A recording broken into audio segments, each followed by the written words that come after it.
Hi, Congressman McHenry from North Carolina. The first issue I want to raise is whether or not deficits and our debt have an impact on employment.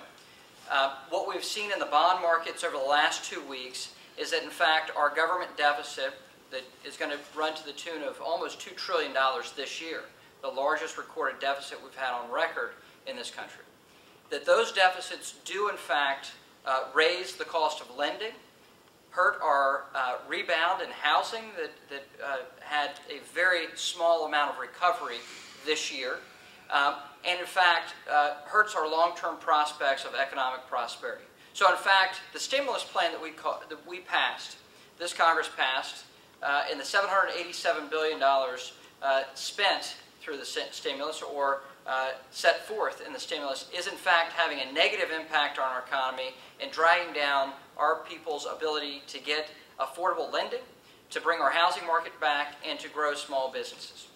The second issue I want to raise is, as the ranking member on the Census Subcommittee, the question I have to the White House is whether or not they're including the new census jobs that have been added.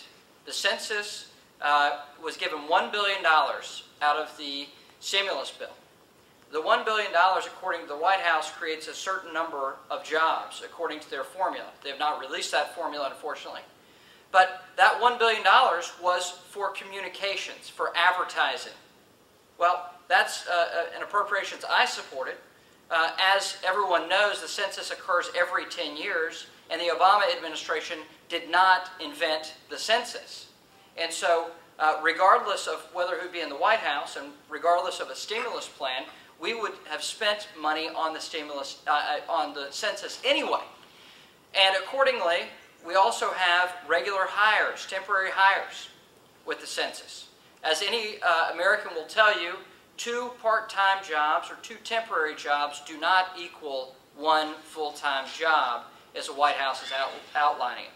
Furthermore, within the Census Bureau, according to the Office of Management and Budget, the President's Office of Management and Budget, the 200,000 people hired by the Census Bureau in 2009 equal 17,197 full-time positions, according to Office of Management and Budget.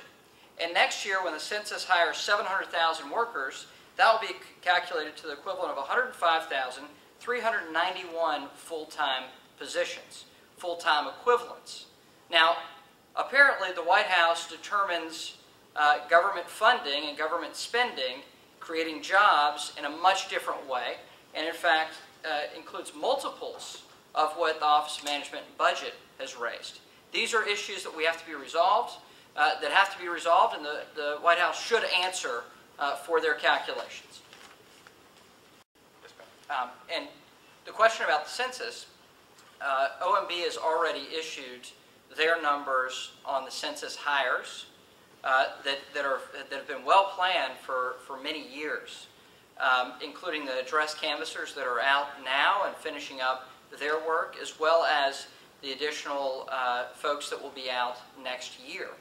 They have also calculated, in terms of the raw numbers, what the census will hire and what that means in full-time equivalents. Now, the question would be, is the White House using OMB's numbers to determine how to count jobs, or are they making something else up?